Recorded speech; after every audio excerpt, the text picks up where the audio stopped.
restaurer, ouais, de quoi visiter, de quoi s'émerveiller devant les collections permanentes. Tout de suite, nous allons accueillir notre troisième invité. Nara Noyan est née dans la capitale de l'Arménie, à Erevan, au début des années 70. Alors, elle est comédienne, elle est musicienne, elle est chanteuse. Après un séjour en France, où elle a enseigné la musique, elle s'installe en Belgique à la fin des années 90. Son premier CD sort en 2005. Elle accompagne aussi un certain Jacques Mercier, tiens, dans le spectacle intitulé Jardin secret. Elle sort son nouvel album, que voilà, un album intitulé Kino, ce qui veut dire cinéma en russe. Vous avez écouté cet album? Oui, c'est de la chanson traditionnelle. Enfin, j'aimerais qu'elle nous explique un peu si c'est vraiment de la chanson traditionnelle. Mais c'est chanté en français, c'est chanté en arménien, c'est chanté en anglais. En français est un peu plus léger, un peu plus joyeux. Est-ce qu'il est chanté en arménien? Je ne sais pas si c'est comme ça qu'on dit. En russe ou en arménien. J'ai l'impression, en tout cas, est plus profond et plus. On va lui demander, tout de suite on l'accueille. Voici Nara Noyan. Bienvenue. Je ne vous présente pas votre voisin. Et non. Juste avant de parler de l'album, il paraît quand même que vous l'avez poussé à sortir ce livre Excès. Je lui ai dit, pourquoi pas se lâcher. Et effectivement, il y a l'image qui est toujours mise en cause et on a peur de son image. Mais ça fait partie de sa vie. Je trouvais qu'il fallait oser. C'est un roman. Oui, mais... Voilà. Allez, on va refermer cette parenthèse-là. On va ouvrir celle de votre album. Voilà l'album. Il y a aussi, sur cet album-ci, qui est la version, entre guillemets, de luxe. Il y a aussi un DVD avec voilà, quelques images. Je voudrais qu'on voit tout de suite, avant de parler de cet album, un extrait de Tempête. Pour quelque part, en décadence, je m'offre à toi. Mon corps s'enflamme sous ton regard, je me désarme. Le désir monte sous la chaleur des projecteurs. Donc tempête.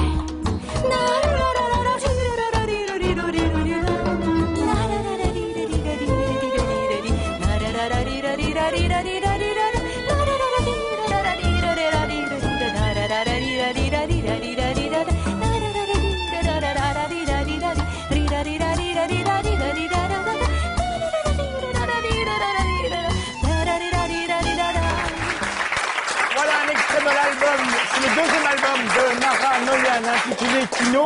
Est-ce que ce soit en français, en arménien, en anglais, est-ce que vous avez l'impression de traduire une espèce d'âme arménienne? Et comment est-ce qu'on pourrait la définir, cette âme? Cette âme d'un citoyen de l'univers, tout simplement, parce que je ne sais pas si je suis vraiment une bonne arménienne ou une bonne belge ou une bonne française. Je ne sais pas vraiment, parce que j'ai beaucoup de mixtures dans mes veines. Mais il y a vos racines quand même. Mes racines sont très mixtes. Donc c'est pour ça que j'ai du mal. Et je suis très cosmopolite. C'est pour ça toutes les langues très confortable, oui. Très confortable. Est-ce qu'il y a deux femmes différentes quand même quand vous chantez en français ou en russe, en arménien? Je pense que les choses sont beaucoup plus profondes de ce qu'on a vécu en enfance, dans son enfance. Effectivement, j'ai vécu en France à partir de 20 ans. De mes 20 ans, et la langue française est arrivée à l'âge de 20 ans aussi, donc j'ai appris cette langue. Effectivement, la langue arménienne et russe font partie de mon berceau. Ouais. Donc il y a... Est-ce qu'on chante les mêmes choses? Est-ce que la musique, entre guillemets, est la même? La musicalité des langues, je pense que c'est une question d'interpréter, de se laisser aller, de se laisser partir et sans réfléchir vraiment. Maintenant, je me dis que la langue française, c'est ma langue d'accueil et quelque part, je remercie à cette langue et c'est un hommage que je rends aussi à cette langue parce que c'est là que je me suis développée en tant qu'adulte. Oui, Soria. Moi, j'ai quand même envie qu'on parle de l'exil. Hein. Vous le dites, à 20 ans, vous arrivez en France. Cette question de l'exil, difficilement traversée par certains, c'est aussi une chose que vous chantez. Est-ce que c'est une chose importante à raconter, cet exil, pour quelqu'un qui, justement, aujourd'hui, le vit bien? Vous le dites, vous arrivez en France, c'est la langue qui vous libère, c'est la langue dans laquelle vous vous réalisez. Est-ce que c'est un message que vous cherchez à envoyer, justement? La vie a fait que plus tard, je suis devenue interprète pour les réfugiés. Et en fait, ma décision n'était pas telle de rester en France. J'étais pour mes études au Conservatoire de Paris. Et mon pays, de jour au lendemain, n'existait plus comme ça. le putsch, il n'y a plus rien. Et je n'arrivais plus à rentrer chez moi parce que chez moi n'existait plus. Et mon passeport n'était plus valable. Donc c'était vraiment l'ironie de la chance. Et par après, je vois les gens qui font tout, qui racontent des histoires, qui apportent des documents, etc. pour pouvoir rester et être reconnu réfugié. Pour moi, c'était tout à fait le contraire. Moi, j'ai fait une dépression nerveuse parce que je voulais rentrer chez moi, parce que je me disais, mais qu'est-ce que je vais faire en France ? À qui je peux intéresser en France alors que ma vie était tracée dans mon pays. Et aujourd'hui, votre chez vous, c'est où? Parce que s'il n'y a plus de chez vous en Arménie, entre guillemets, c'est où chez vous aujourd'hui, c'est en Belgique. Demain, peut-être que ce sera au Canada, je ne sais pas. Est-ce que c'est complémentaire de faire ce métier-là et puis en même temps aider en effet des réfugiés à pouvoir s'exprimer, s'intégrer, trouver un chez eux ici? Je trouve que c'est très profond, oui. Parfois, c'est très dur parce que quand on a vécu certaines choses, on se reconnaît dedans et effectivement, à chaque fois, il y a un bouleversement en moi. En même temps, je me dis, mais mon Dieu, pourquoi on n'a pas un pays où les gens veulent rester? Ça fait mal. Voilà, Nara Noyan, Sekino. Allez sur le site de Nara Noyan pour les dates de concert, naranoyan.com. Là, vous avez toutes les informations sur le parcours de notre invité, mais aussi sur les prochains concerts où vous aurez l'occasion de l'applaudir. Et puis, pourquoi pas, Jardin Secret, c'est un projet qui continue. Oui, ça continue et on va faire encore autre chose. Voilà. Je lui dois mes plus beaux moments de scène. C'est réciproque. Voilà. C'était vraiment magnifique. Voilà, nous, on va plonger dans le 4e et dernier photographe de la section photo de Saint-Luc à Liège. C'est une exposition. Ils sont plusieurs. Ça s'appelle Drôle d'oiseau. C'est jusqu'au 3 avril dans le cadre de la Biennale de la photographie de Liège. Aujourd'hui, nous nous intéressons au travail de Nigel Nissen.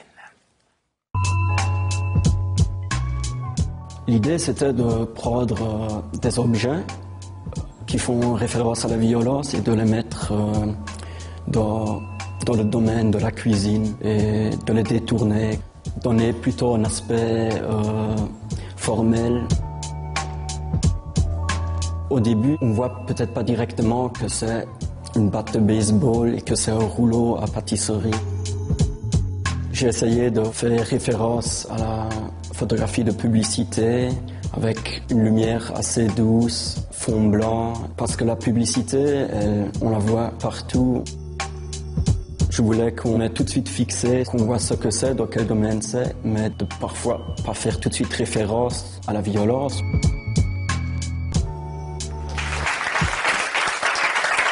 Voilà, il s'appelle Nigel Nissen, il expose avec ses camarades de Saint-Luc jusqu'au 3 avril. C'est au campus Saint-Luc à Liège, dans le cadre de la Biennale. Le site de la Biennale s'inscrit sur dans le bas de votre écran pour en savoir plus. Nous allons nous quitter ici. Merci à tous d'avoir été des nôtres. On va se quitter avec Manu Gallo, un extrait de son nouvel album. Elle est notre interprète de la semaine. Voici Manu Gallo.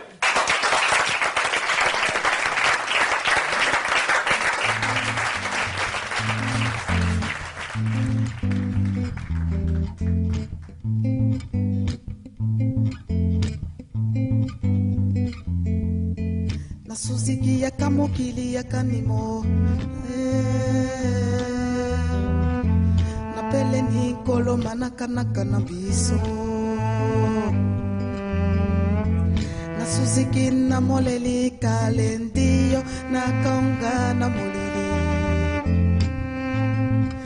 Oh Nzambe Nalingio na pasi Nalingio na motema nanga na pasi Iyo na pasi Nalingio na motema nanga na pasi Iyo na pasi Nalingio na motema nanga na pasi Iyo na pasi Nalingio na motema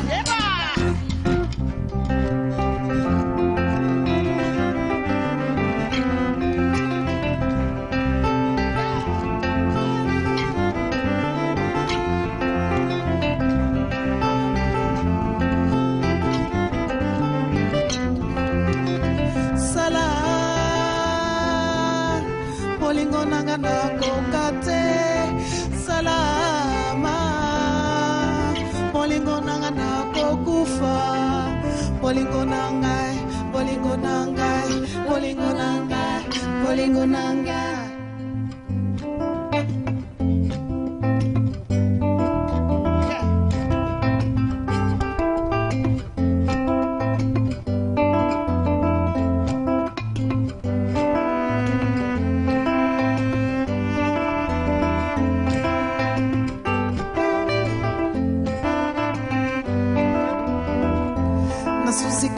mokili ya kanimo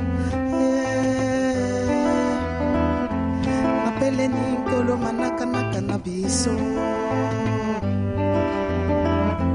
nasuziki na moleli kalendio nakanga na moleli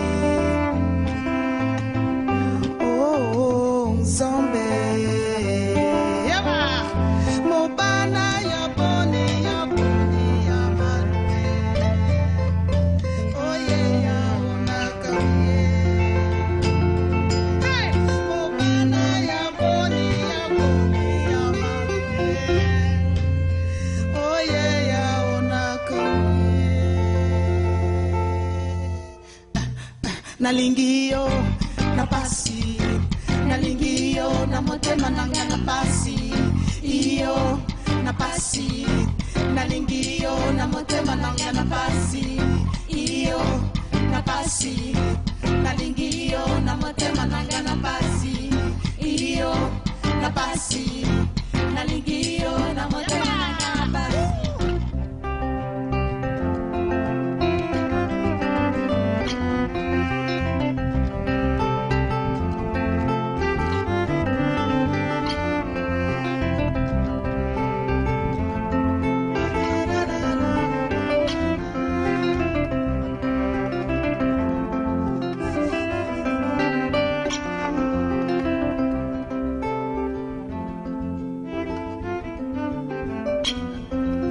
Nalingiyo na pasi nalingiyo na motema nanga na pasi iyo na pasi nalingiyo na motema nanga na pasi iyo na pasi nalingiyo na motema nanga na pasi iyo na pasi nalingiyo na motema nanga na pasi iyo na pasi nalingiyo na motema nanga na pasi.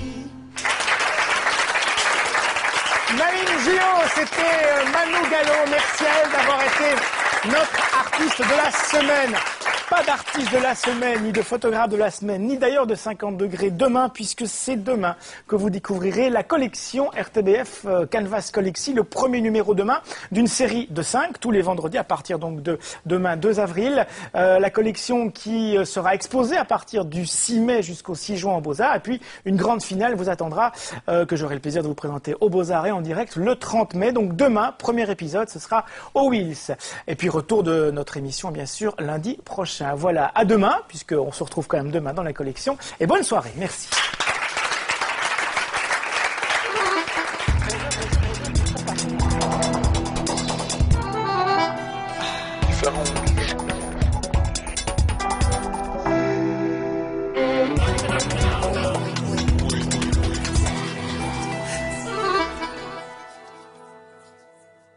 Dimanche.